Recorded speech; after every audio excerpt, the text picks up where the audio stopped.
aguardando um pouco para o Kerris poder entrar, para poder fazermos aí a conexão com ele.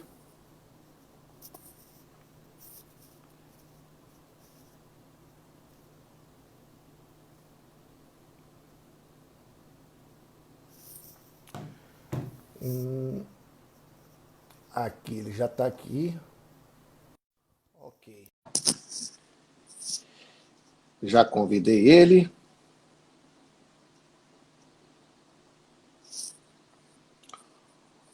Só aguardando. Agora sim. Agora sim. Estamos aí, conectados. Conectados. Tudo certo por aí, Kerris? Boa noite, Baldino. Boa noite. Tudo bem? Certo, Pois é. tudo jóia. Agora já estamos conectados. Vamos aguardar aí uns 2 minutinhos enquanto as pessoas vão entrando. Nós marcamos para as 19 horas e estamos adiantados aí 2 minutos. Deixa o pessoal chegando aí. Conseguiu conectar bem aí? Tá ouvindo bem? Consegui, Ok. consegui. Ok. Vamos dar aí 2 minutinhos só para as pessoas entrarem aí. Perfeito.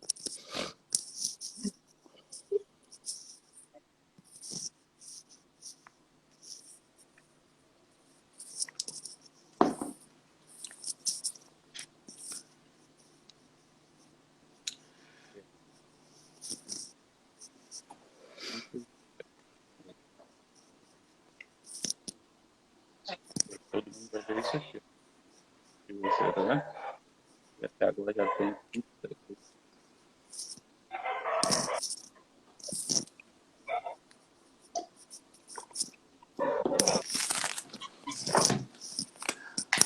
Aqui não falta, viu, Kerris? Aqui não falta é o álcool em gel. O álcool em gel aqui não falta. Aqui também não, né? Pois é. Só estou sem máscara por conta da... Estou em casa, né? Também Aí estou eu em estou sem casa. máscara também, mas estou saindo de máscara. Bom, falta só um minutinho para a gente começar rigorosamente no horário. E enquanto a gente está ajustando aí, minha voz está chegando bem aí? Tá muito bom. Você está me ouvindo também? Estou te ouvindo bem, estou ouvindo bem. Bom, são 19 horas, como nós havíamos prometido, a realização de uma live hoje, eu na minha casa, Kerris na casa dele. Kerris é o secretário de Saúde da Prefeitura de Porto Seguro, e eu o convidei para poder ter essa oportunidade de bater esse papo, de conversar, para tentar, de uma vez por todas, esclarecer a sociedade de Porto Seguro, a comunidade de Porto Seguro, o que é essa epidemia, o que ela pode nos causar, quais são as ações que a Prefeitura tem feito e quais as ações que a Prefeitura ainda irá fazer. Então, é um esforço muito grande do mundo inteiro. Não é uma prerrogativa de Porto Seguro, é uma prerrogativa do mundo inteiro. Estamos todos passando por esse problema. Estamos já, de alguma forma, sendo o país, um dos últimos países a ser afetado, né? Primeiro a Europa já atingiu a Itália, já atingiu a Espanha, a França, a Inglaterra. E na América, os Estados Unidos têm tido aí um problema gigantesco. Tudo isso começou na China, afetou alguns países. Aí disseram, o Japão está imune. O Japão também agora está com muitos casos. O governo está tomando providências, fazendo lá também quarentenas. Então, esse problema se tornou um problema mundial. O inimigo é invisível. Nós temos aí pouca experiência com esse vírus é recente, é um processo de mutação e que pegou toda a comunidade científica e o mundo todo desprotegido. Bom, a ideia da nossa conversa aqui com o secretário de Saúde de Porto Seguro, Kerris Ruas, é para tentar a gente bater um papo, conversar um pouco sobre as ações que a Prefeitura está fazendo. Mas antes eu gostaria de fazer aqui, primeiro, alguns esclarecimentos e também uma cronologia de como surgiu o primeiro caso até hoje. Primeiro, eu queria deixar claro para os nossos quem está nos assistindo agora, porque vocês me conhecem há muito tempo, eu e a prefeita Cláudia temos diferenças políticas, mas nesse momento não é momento se de partidarizar ou de discutir política num momento onde todos nós precisamos nos unir, concentrar esforços para combater esse inimigo invisível e poderoso. Então aqui não tem nenhuma corrente política, não tem nenhum interesse político, a não ser o interesse de ajudar as pessoas. E eu quero aqui inicialmente agradecer a você, Kerres, pelo gesto de atender a esse nosso convite para a gente poder bater esse papo. Bom, eu vou fazer uma pequena retrospectiva antes de começar as perguntas para o Kerres. Nós tivemos o primeiro caso em Porto Seguro no dia 16 de março.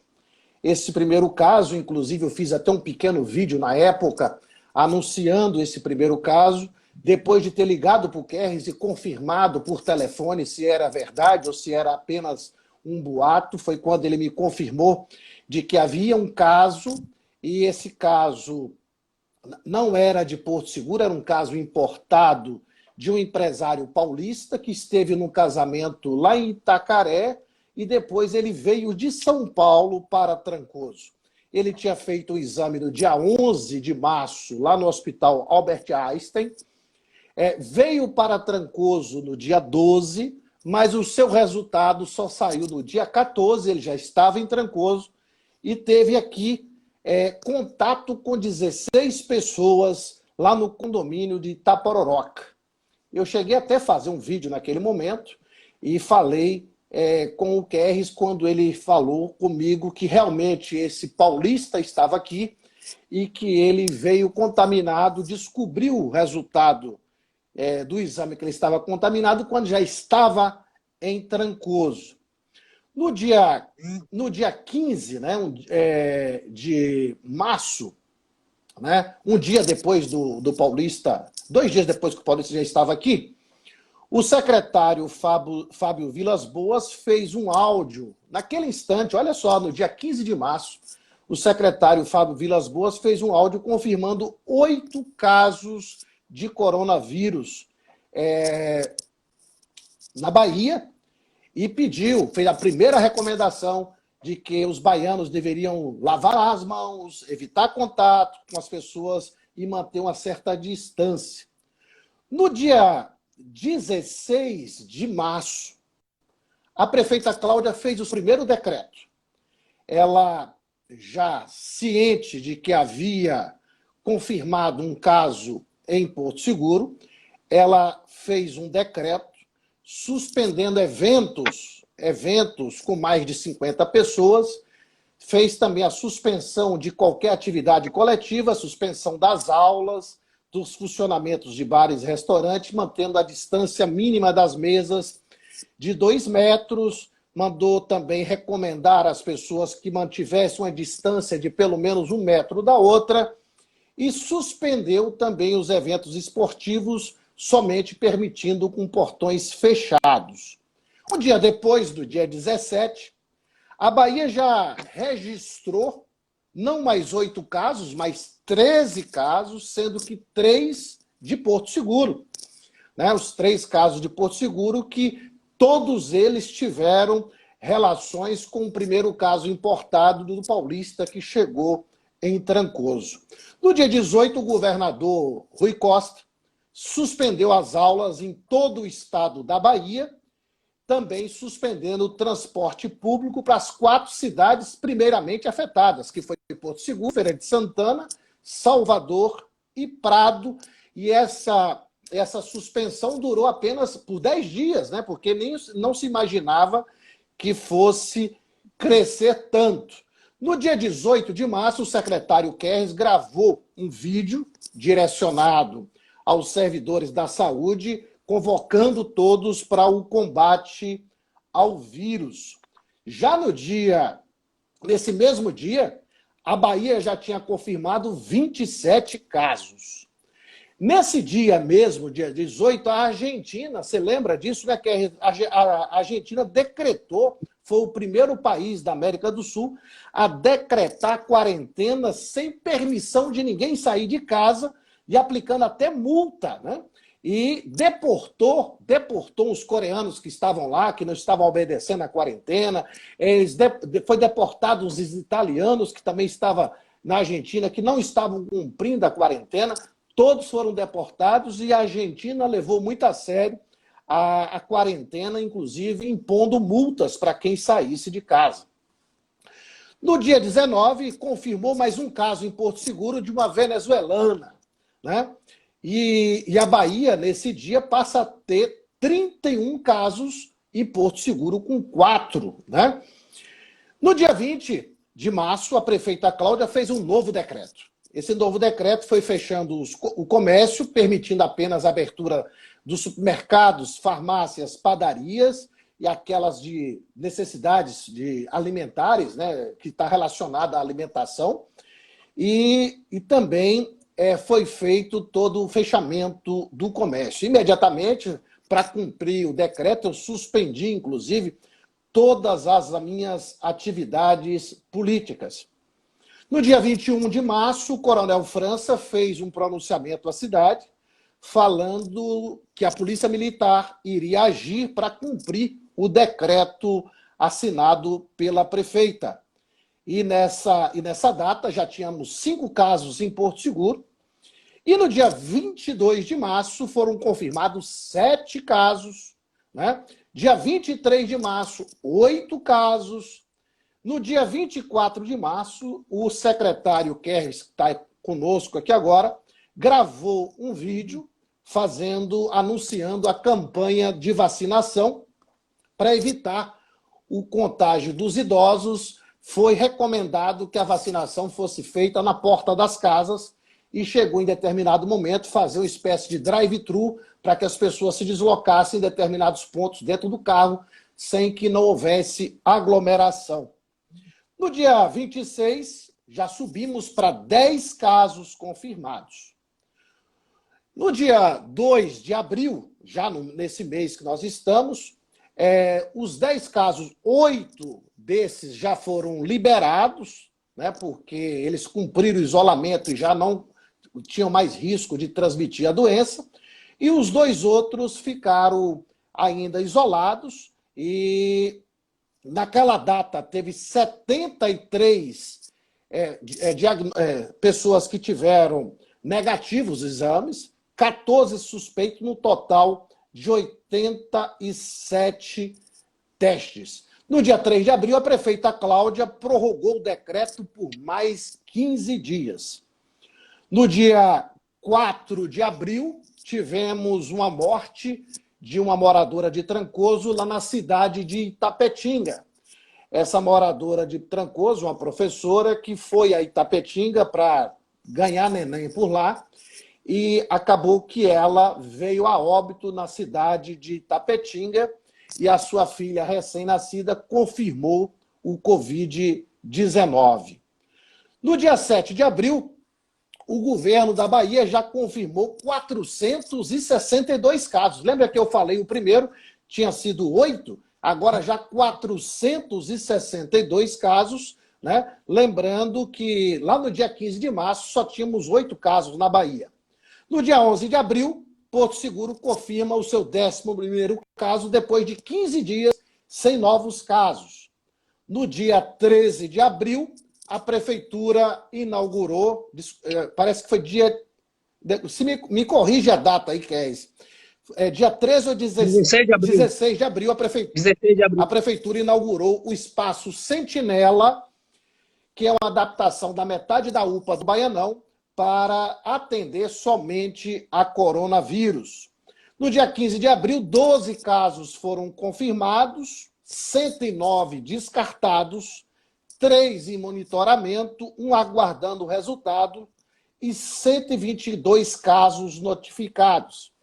No dia 16, foi confirmado o 13º caso em Porto Seguro, no dia 17, o 14º, no dia 19, sexta-feira, 17 casos confirmados em Porto Seguro. No dia 20, no Brasil já tinha 2.741 mortos, 43.079. E hoje, dia 22 de abril, o Brasil já tem 45.757 confirmados, com 2.906 mortos, sendo que só hoje morreram 165 pessoas no Brasil. Esse é um pequeno relato de abertura da nossa live, que eu estou falando porque é uma cronologia do que ocorreu desde o dia 14 de março, quando ficamos sabendo da chegada do empresário paulista. Boa noite, Kerres. Boa noite, Ubaldino, tudo bem? Essa cronologia que eu descrevi está correta? Correta, tá certinho. Então, nós tivemos aí um crescimento de um caso para 17 casos em pouco mais de um mês. Desse período, a Secretaria de Saúde e a Prefeitura Municipal fez aí uma série de medidas, 2 decretos, três decretos, né? Teve o primeiro, depois teve o decreto fechando o comércio e depois a prorrogação desse decreto.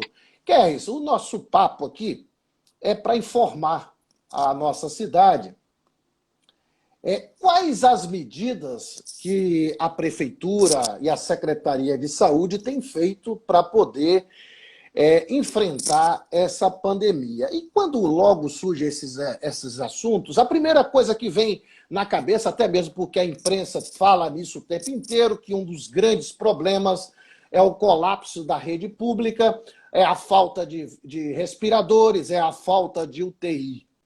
A primeira pergunta que eu quero fazer, amigo Kerres, é o seguinte: quantos leitos de UTI nós temos em Porto Seguro? O hospital nosso de referência para a região de Porto Seguro, que abrange 8 municípios daqui da micro-região, ele tem 10 leitos de UTI, né, e foi ampliado mais 10. Mas o que é que acontece? Tem atendimento para outras doenças, né, outros agravos. Então, a UTI foi a UTI que hoje funciona lá, foi destinada toda para o Covid-19 e foi adaptada com a outra UTI para outras comorbidades, para outras doenças. Então, hoje, Porto Seguro tem 10 UTIs para atender a região, mas o plano operacional do Estado para a nossa região é que esses pacientes sejam encaminhados, né? Eu acho que você faltou falar aí da entrevista do governador logo no início, não me lembro bem o dia, mas por volta de 20 a 25 de março, ele falou como aqui como outras regiões vão ser encaminhados, ele está montando uma grande estrutura lá em Salvador, né, foi alugado o Hospital Espanhol, né, outros hospitais lá de referência para atender e centralizar em Salvador. Qual é a justificativa? Primeiro que em Salvador você tem um corpo técnico maior, médicos mais habilitados, né, enfermeiros, uma equipe de multidisciplinar de profissionais que pode dar um aparato melhor do que os interiores, né, que a gente tem uma dificuldade maior de médicos intervencionistas, né, esses médicos que têm experiência para uma necessidade de intubar um paciente. Então, como é que vai ser feito? Nós temos 10 leitos aqui de UTI, que vai ser, né, para a população da nossa região, e a maior parte desses pacientes que necessitar de UTI vão ser encaminhados via UTI aérea para Salvador.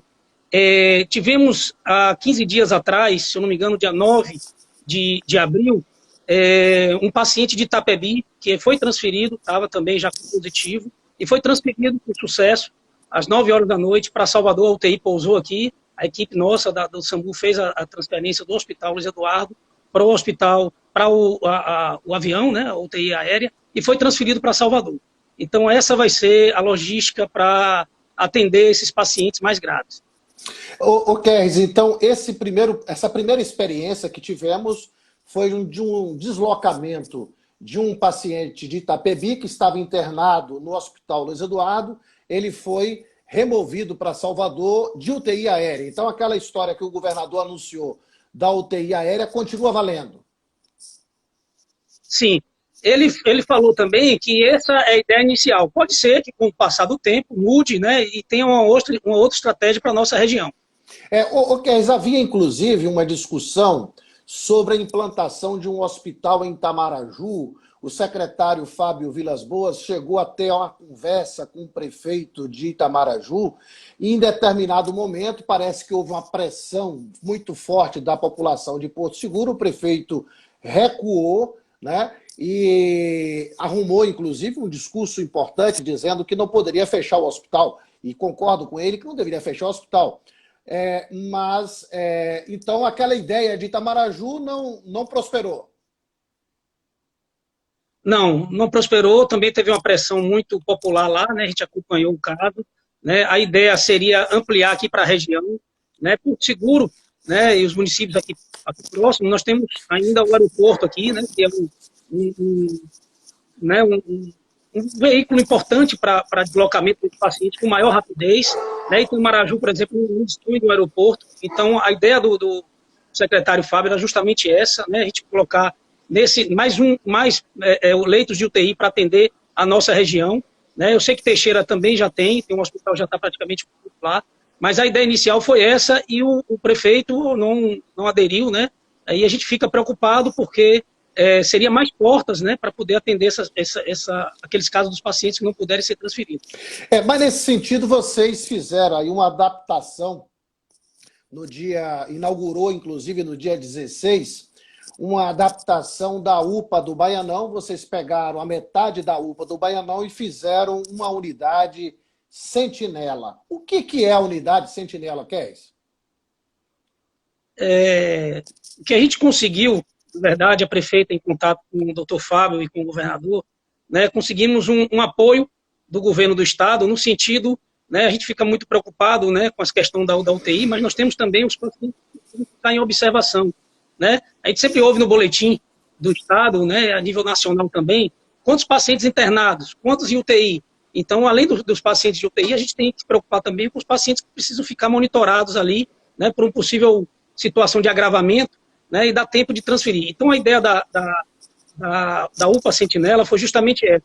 A gente sabe, né, como é tudo novo para a gente, estamos trabalhando com estatísticas, né?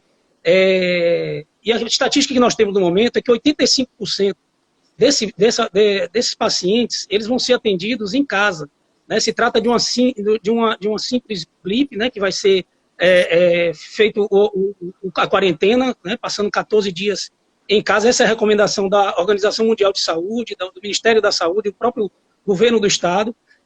Dentre desses 15% restantes, em torno de 10 a 12% vai precisar de internamento, né, que não seja de UTI, um acompanhamento mais de perto, monitorado, 24 horas, 48 horas, né, a quantidade de dias que precisar.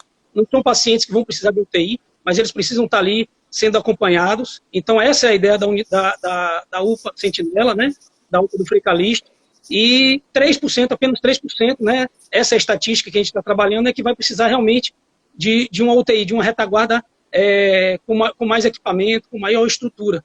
Então, a ideia da UPA Frei Calixto, a gente teve esse cuidado de dividi-la, né, porque a gente tem que separar a porta dos casos suspeitos, né, que às vezes pode se contaminar ali um paciente que tem procura a unidade com outra doença, outro tipo de necessidade de saúde.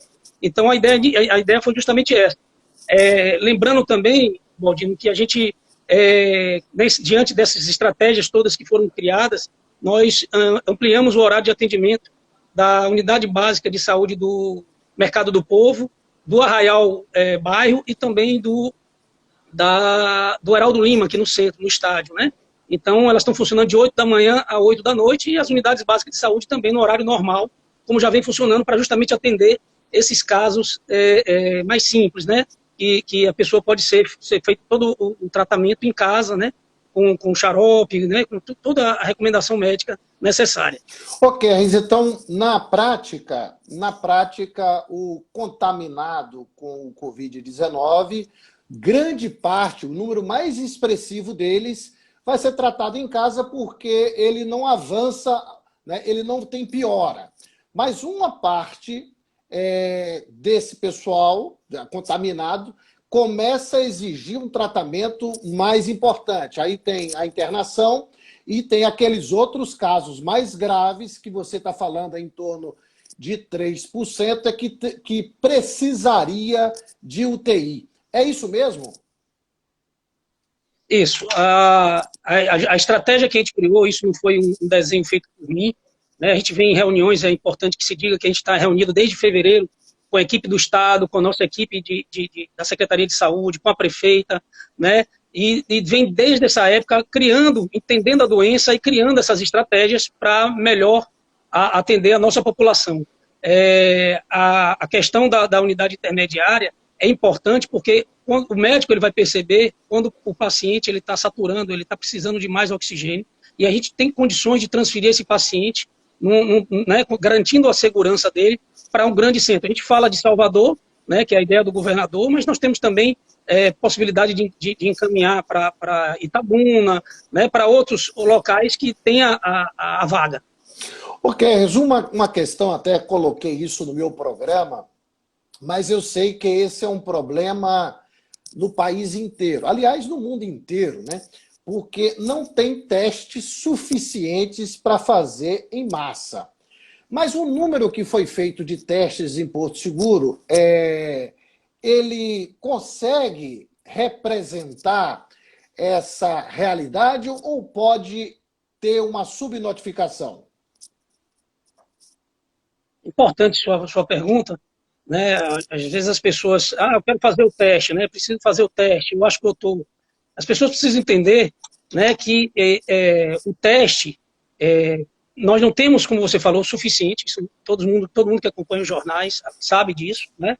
A gente viu a fala do novo ministro, que a prioridade dele é de compra de 45 milhões de testes para estabelecer uma outra estratégia, né, relacionada a isso. Nós trabalhamos hoje para fazer o teste, Baldino, com critérios que não foi definido pela Secretaria de Saúde, né, são critérios que foi definido pela Organização Mundial, né, pelo Ministério da Saúde. Então, tudo que a gente trabalha com protocolo.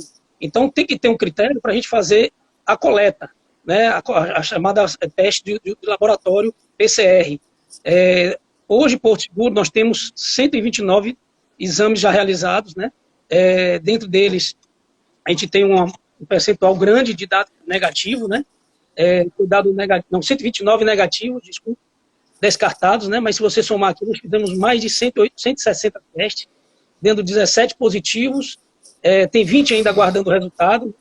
Temos agora no nosso boletim, eu sei que você acompanha, criamos também a síndrome gripal, que é muito mais a questão da atenção básica, né, que já está notificando, para a gente estar acompanhando e monitorando também esses casos. Né? Então, assim, realmente não tem testes, né? A gente recebeu uma quantidade pequena, é um teste que o Ministério mandou, que é para justamente utilizar para os profissionais de saúde. A preocupação do Ministério é justamente nos profissionais, né, aqueles que tiverem com sintoma, fazer o teste para identificar se tem necessidade, se dá positivo, para poder ficar realmente em quarentena, ou se realmente precisa, der negativo e precisa voltar aos trabalhos. Né? Então a gente tem ainda, um problema ainda, um gargalo que o governo federal está vendo, junto com o governo estadual, para estar ofertando esse número maior de teste, que a gente pode melhorar as estratégias, né, em relacionado a essa grande oferta de teste que nós poderemos ter no nosso município e na nossa região.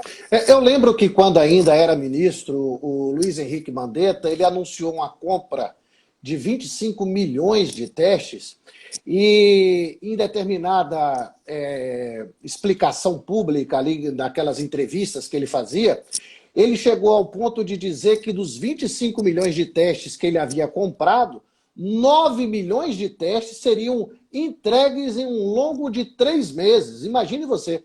Então, não tem o teste, e isso é um dos grandes problemas que os países estão encontrando. Mas eu tenho acompanhado, Keres, eu queria que você pudesse nos distinguir a diferença entre esse teste rápido e esse teste PCR. Qual é a diferença dele? Eu sei que você me disse outra ocasião que esse teste PCR era feito no LACEN, lá em Salvador. Tinha que mandar essas amostras para Salvador. Explica para a gente essa diferença. O teste laboratorial chamado PCR, né, que a gente faz a coleta da amostra chamada SUAB. É um cotonete grande que a gente faz a tiragem, né, geralmente pela narina, da secreção, né, da pessoa, do indivíduo. Esse material, ele tem que ter um cuidado, a gente manda de carro, né, para Salvador, o motorista cai daqui geralmente no final do dia, porque a gente faz as coletas todas durante o dia, né, todos esses que estão aqui, acho que só um que a gente fez o teste rápido, né, já foi na semana passada, que a gente recebeu, todos esses casos aí de coleta, a gente encaminhou dessa forma. Praticamente todos os dias o motorista nosso, né, foi de carro para Salvador para levar essas amostras para o laboratório fazer a avaliação e dar o resultado. Esse é o exame laboratorial.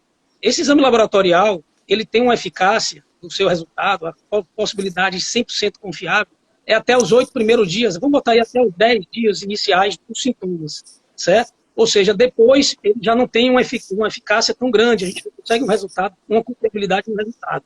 Já o teste rápido, ele é feito através de um equipamento, né, onde é retirado o sangue, né, geralmente é do dedo da pessoa, do indivíduo. Tipo aquele, em 10 a 15 minutos, diabetes, né? Tipo aquele da pontinha do dedo. Isso, parecido. Isso, parecido. E aí a gente coloca no aparelho, no equipamento, né, com o reagente, e aí a gente tem um resultado em 10 e 15 dias. Qual é a grande dificuldade que a gente está tendo? E estamos montando já com a equipe, né, a gente montou um centro de operações especializadas com a equipe de médicos, a equipe do município, a equipe do Hospital Luiz Eduardo, e a gente vem discutindo tudo isso ao longo do tempo, né, ao longo de mais de um mês aí que a gente está nessa luta aí. Então, o teste rápido, a eficácia dele já é o contrário. Eu acho que saiu até uma reportagem na televisão do Fantástico, não sei se alguém acompanhou, onde ele mostra justamente isso, a eficácia maior do teste rápido é depois do 8º dia. Então, no início, se a gente fizer o teste rápido com alguém, do 8º dia de sintoma, então se a gente fizer o teste rápido com alguém que não tenha sintoma, ele pode dar um falso negativo. E aí a pessoa está com o vírus e contaminando, andando livremente, né, sem preocupação de cuidados de higiene pessoal, né, que tudo que a gente vem falando ao longo do tempo. Então, essa é a grande questão, né, e a gente precisa conscientizar a população, as pessoas, que não basta só fazer um teste, a gente tem que ter a confiabilidade do teste. Então, a gente está estabelecendo uma portaria aí agora, uma norma técnica para justamente determinar quem vai precisar fazer o teste, qual tipo de teste, porque tudo tem a ver com esses critérios de sintomas e de dias. Olha, inclusive o governador do Pará, né, ele fez o primeiro teste, não deu, no segundo é que deu a comprovação de que ele havia contraído o Covid-19. Nós temos um exemplo claro, nós temos a paciente que está internada nossa, né, do município, ela no teste do PCR, ela deu negativo, porque a coleta do material dela foi depois do 10º dia. Eu não vou dizer aqui o dia certo, mas eu sei que foi depois do 10º dia de sintoma. E deu negativo o de Salvador. Mas nós, como recebemos semana passada esse teste rápido e fizemos o teste rápido, ele já deu positivo. Teve um caso parecido também em Eunápolis. Então, é isso que a gente precisa fechar, essa equação, para poder ter a confiabilidade do resultado e, diante disso, estabelecer estratégias de proteção, né, de bloqueio do vírus. Bom, acabou de chegar a informação aqui que a Bahia confirma 53 mortos e 1.645 casos. Você falou aí que chegou para vocês na Secretaria de Saúde teste rápido. A quantidade que chegou é suficiente ou vai precisar de mais, Kerris? Nós recebemos no sábado retrasado, acho que foi, se eu não me engano, dia 11, o Estado mandou, porque o governo federal ele reencaminha para o Estado e o Estado tem o papel de distribuir, né, para os municípios, e o critério que eles adotaram inicialmente foi os casos que os municípios já têm casos positivos até então, né, até a semana retrasada, né, para justamente a ideia desses testes rápidos, o Baldino, é para ser aplicado como eu falei anteriormente, né, esse 640 para ser aplicado na equipe de saúde, que está na linha de frente, né, e a gente tem preocupação deles adoecerem, né, uma coisa que a gente fica, né, muito preocupado com relação a isso. E também para os profissionais de segurança. Então, ele veio específico para essa finalidade. Estamos aguardando o governo federal, né, através do Estado, de encaminhar uma quantidade maior, né, para poder a gente poder fazer uma estratégia mais ampla, né, até a possibilidade de estar, inclusive, vendo gradativamente a possibilidade de abertura do comércio. Né? É importante falar que esse teste rápido que a gente recebeu, ele só dá positivo e negativo. O teste rápido que está vindo, né, e a gente também está vendo a possibilidade de comprar pelo município, né, é muito caro, o governo federal está comprando de R$ 75 a unidade, nós conseguimos um preço bem um pouquinho maior, mas bem em conta do que tem aí no preço de mercado, com muita pesquisa, de R$ 118. Possibilidade de comprar um pouco dessa, né, nessa, bem ampliando a estratégia. Mas qual é a diferença? Esse que veio, ele só dá positivo e negativo. O que o que o governo federal vai mandar desses 45 milhões e mais o que a gente está tentando viabilizar a compra, ele dá um outro resultado que é muito importante para a gente, que é o IgG e o IgM, que é onde a gente consegue identificar, né, se a pessoa já teve o vírus, né, já foi contaminada, e às vezes com um sintoma leve não percebeu, porque a gente percebe que depois do carnaval é natural, muitas pessoas gripam, né, é um sintoma muito parecido com a gripe, às vezes acontece apenas uma coriza, né, uma tosse simples, então às vezes a pessoa né, contraiu esse vírus e não sabe. Então é uma outra estratégia que a gente vai criar também, que a gente entende, né, não é 100% confiável, mas os especialistas, cientistas acreditam que as pessoas que contraíram já o vírus, ele já cria anticorpos, o próprio organismo já cria esses anticorpos. Então a gente também está confiando nisso, para mais para frente estar fortalecendo e melhorando essas estratégias de combate. Você, sexta-feira, assinou uma portaria, na sexta-feira última, agora dia 17, essa portaria você autoriza os laboratórios particulares a realizar esses testes de Covid-19. Como é que isso vai funcionar, Kerris? Alô, Kerris? Assim, ouviu, né? Oi, estou ouvindo. Você ouviu? Estava bebendo aguinha aqui. O que acontece? Nós estamos pensando muito no SUS, né? O SUS está segurando a onda aí, né? A gente sabe, muita gente critica, mas todos nós precisamos do SUS. E eu já fui procurado por alguns laboratórios do nosso município, vendo a possibilidade de estar ofertando tanto esse PCR, que não seria aqui no município, eles fariam uma amostra e levaria para outra cidade com maior estrutura, né, que tem esse equipamento, e também o teste rápido.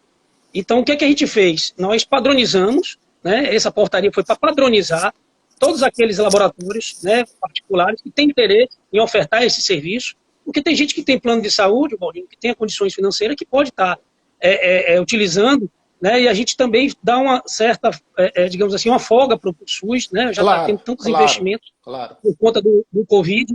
Então, a gente fez uma padronização, toda a padronização que está na portaria é preconizado pela Anvisa, são as normas técnicas, né, da Anvisa, dos órgãos reguladores.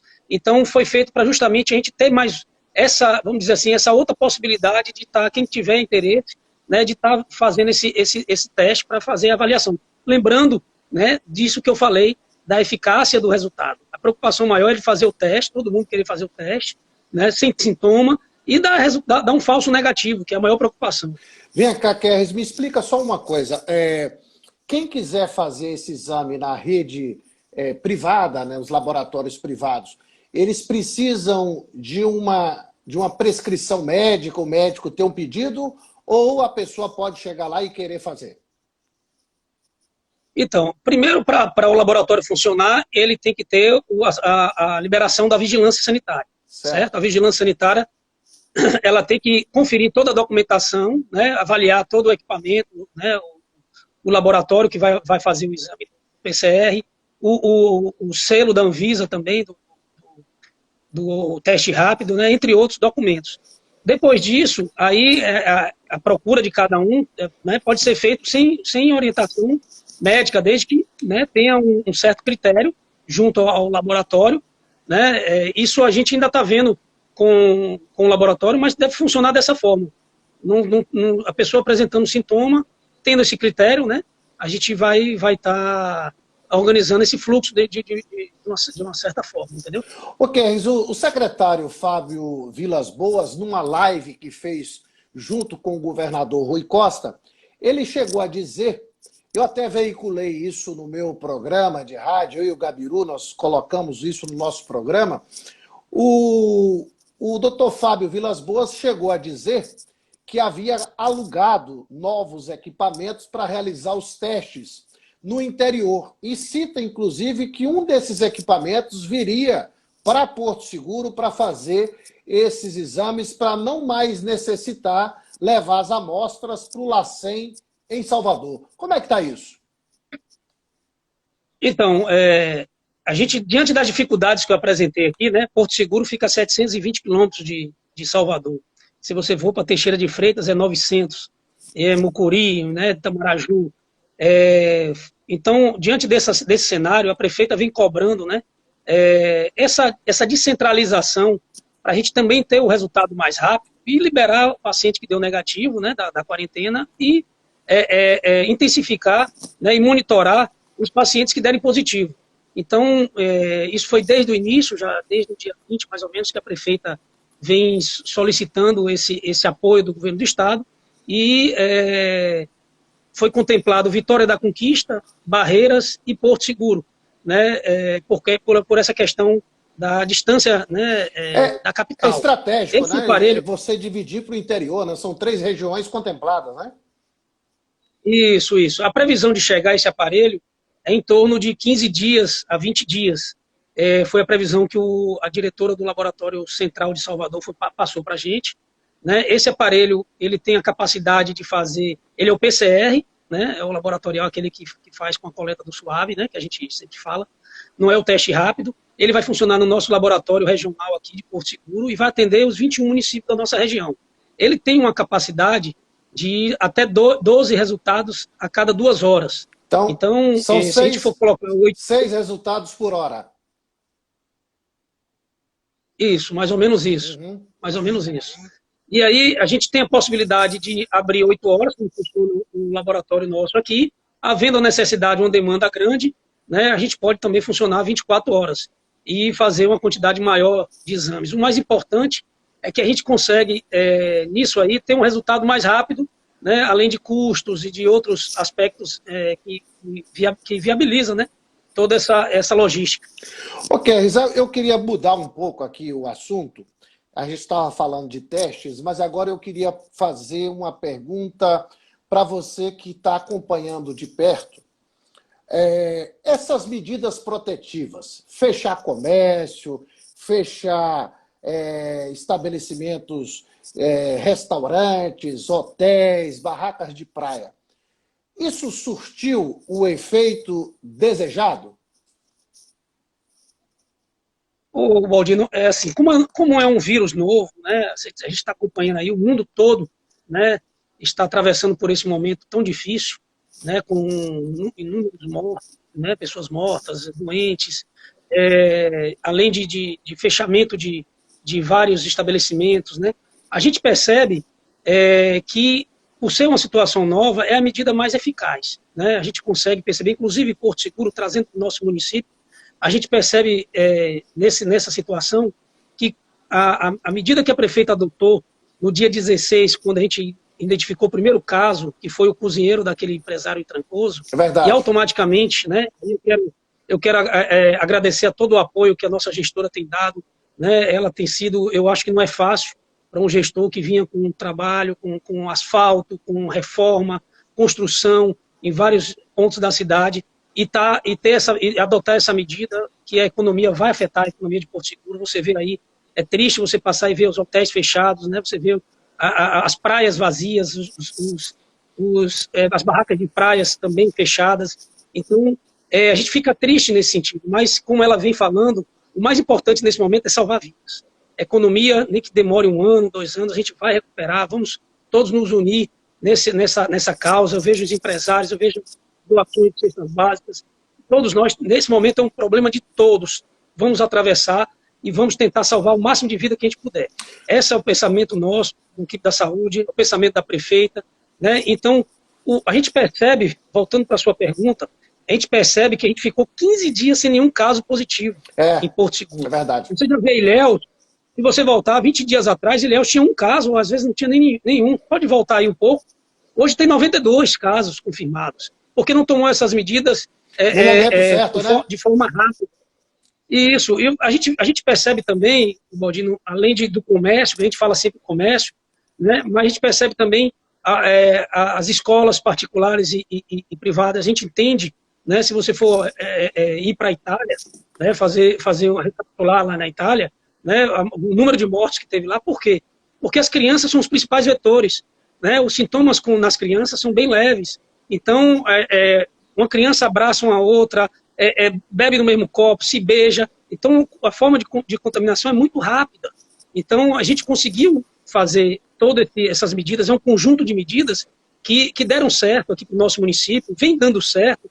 A gente pede um pouco de paciência mais para os comerciantes, eu sei que não é fácil também para o município, eu não sei nem como é que a gente vai pagar a folha esse mês de abril, mês de maio, a arrecadação tem caído bastante, né? Então, assim, nesse momento, a medida que a gente conhece, digamos assim, o mundo conhece, mas é mais eficaz. Ok, primeiro a prefeita fez um decreto fechando o comércio por 15 dias, depois ela renovou esse decreto, prorrogando por mais 15 dias. E esses 15 dias estão encerrando. Vai ser renovado? Não vai haver renovação? Qual é a expectativa? O Baldino, o que é que acontece? A gente primeiro já conheceu a doença, né? Acho que todos conhecem, né, o vírus, como ele age, né, quais são as medidas, né, que pode ser feita de prevenção, a forma de contágio, né, tudo isso já foi estudado. Nós estamos numa outra etapa, que é de estruturar a rede pública de saúde, né, com a chegada de novos equipamentos, com a questão dos testes rápidos, tudo isso são estratégias que a gente vai ganhando tempo, né, e nos preparando para um momento de pico que porventura venha, né? Então a ideia é justamente essa. A questão dos decretos, né, de prorrogação de prazo, né, algum tipo de flexibilidade, isso não é decidido por QRs nem pela prefeita, né? Desde o início a gente vem adotando a postura de diálogo, né, junto ao Ministério Público, junto à equipe do Hospital Luiz Eduardo, junto à equipe da Saúde, da Secretaria de Saúde, Secretário de Finanças, CDL, a IBH, que é né, a Associação dos Hoteleiros. Então, tudo é feito em conjunto, né, em discussões e, possivelmente, como a gente faz antes de prorrogar qualquer decreto, semana que vem nós devemos nos reunir e avaliar, né, tudo que a gente vem alcançando de positivo, né, e o que pode ser feito de flexibilidade dentro da segurança da população. Então, é feito dessa forma. É esse cuidado que a gente... Ok, só para complementar, algumas cidades brasileiras, inclusive Salvador, está se tornando o uso de máscaras obrigatório em tempo integral. Saiu na rua, tem que usar máscara, não só para entrar no mercado, não só para entrar na farmácia, mas saiu na rua, estaria obrigado a usar uma máscara para proteger a si e os seus munícipes. Vocês estão pensando em algo parecido ou o uso da máscara é só nos ambientes mais críticos, como o mercado, padarias, farmácias, o comércio, alguns setores que já estão abertos, ou não pensaram ainda nesse uso de todos de máscara? Já estamos pensando, tanto é que no novo decreto, que foi publicado na sexta-feira, já há exigência nos estabelecimentos, né, no comércio que tiver, né, a funcionalidade de ser obrigatório o uso pelos funcionários, né, e até alguns estabelecimentos também já exigir que o usuário, né, a população também utilize as máscaras. A vantagem das máscaras, né, é que você, quando eu uso a máscara, eu protejo você, e quando você usa a máscara, você me protege. Como você falou, há muita subnotificação no país inteiro, no mundo inteiro, né, pela questão da oferta do teste rápido. Então, a melhor forma de você proteger a si e outros é você utilizar a máscara. A gente já consegue perceber, ao caminhar na cidade, né, que muita gente já aderiu, já tá utilizando a máscara. Então, possivelmente, a gente né, vai ser feita a conversa, vai ser dialogado, né, vendo todas essas possibilidades, essas ideias, né, que a gente traz, a possibilidade também de exigir que seja utilizado, né, para toda a comunidade, para toda a população. Ô, Kers, uma pergunta, ela chegou aqui por um amigo que mandou aqui pelo Zap, meu Zap aqui, vou até deixar publicamente aqui, é 999-210015, se quiser mandar uma pergunta. A live nós temos a duração de 1 hora, já estamos quase chegando nisso. Mas se quiser alguma pergunta, me mande aqui. Chegou uma pergunta dizendo o seguinte, seria prudente abrir o comércio e toda a população usando máscara? É seguro? Então, eu acredito que muito mais do que a máscara é o distanciamento, né? É o distanciamento de 2 metros, 1,5 metro a 2 metros, é muito mais eficaz.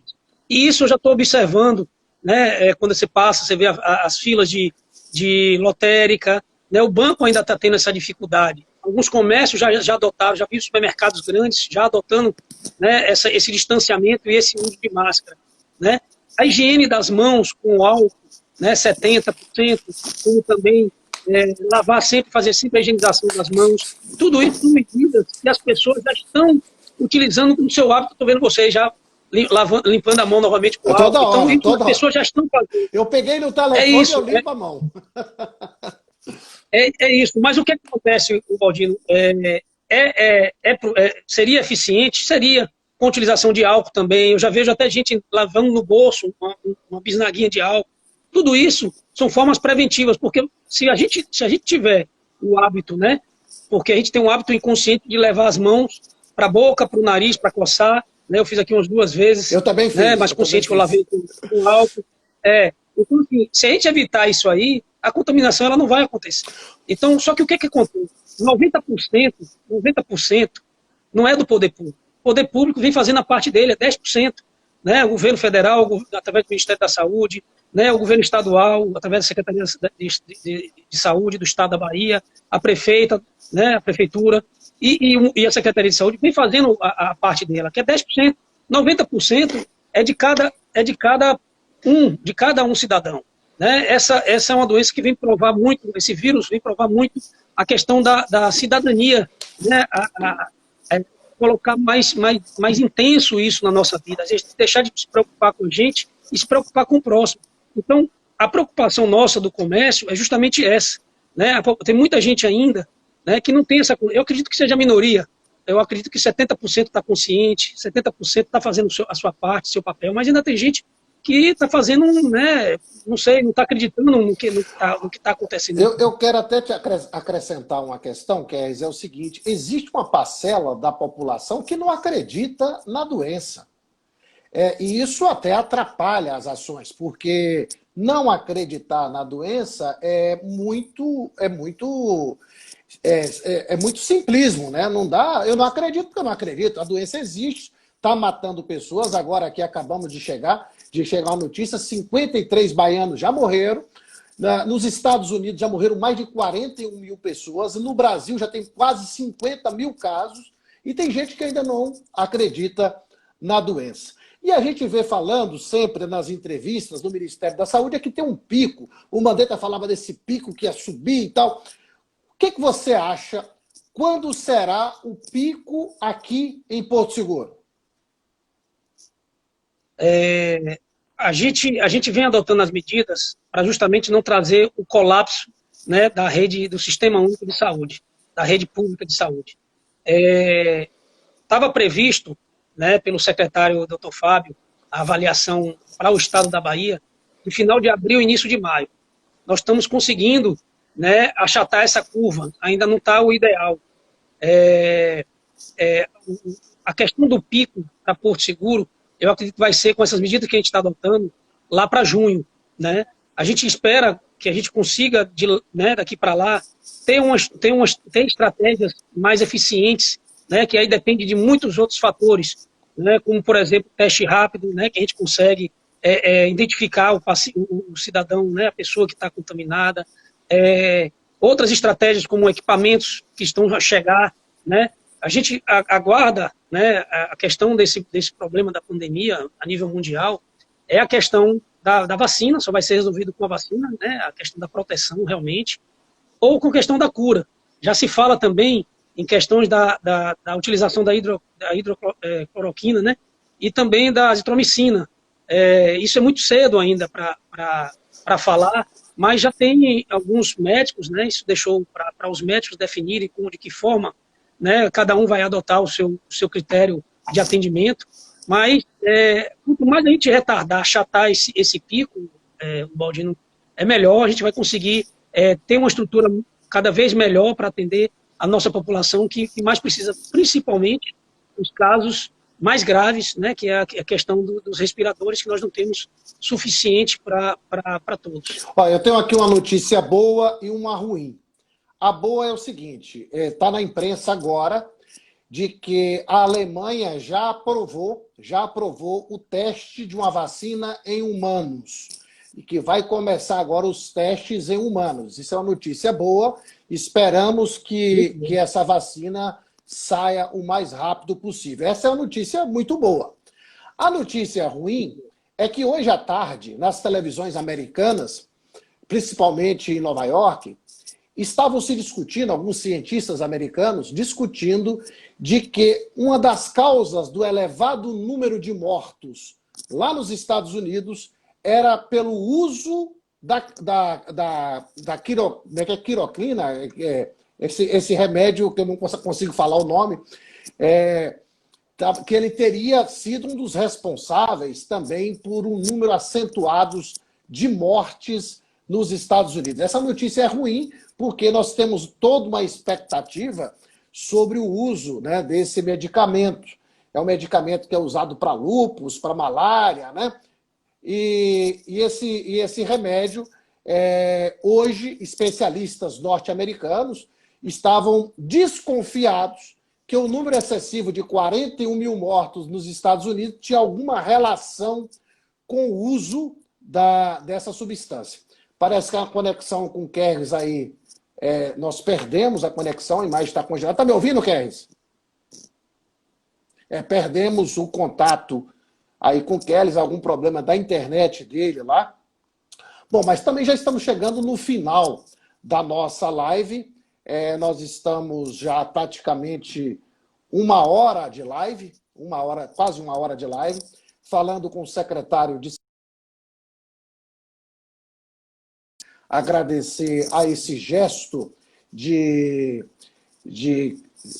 credibilidade, né? Porque tratando aqui comigo, que todo mundo sabe que eu sou uma pessoa que sou adversário político da prefeita, mas eu tenho dito sempre de que a minha posição aqui não é política, ela é de colaboração, de ajudar a cidade, de fazer esforço coletivo para combatermos essa doença. A conexão do Kerres caiu. Eu quero aqui agradecer a audiência, eu quero agradecer ao secretário Kerres, eu quero agradecer a todos que estão participando efetivamente da live, mandando informações. Eu quero deixar aqui o meu WhatsApp, né, 999-210015. Se vocês quiserem mandar sugestões de novas lives ou até de informações ou de dúvidas, estou à disposição. E agradeço a você, Kerres, eu quero agradecer a todos que participaram direta e indiretamente para a realização desta live. Um forte abraço a todos, boa noite, obrigado. E eu vou pegar essa live e vou publicar no Facebook, para quem não assistiu agora, poder ter a oportunidade de assistir depois. Um forte abraço, boa noite e fique com Deus.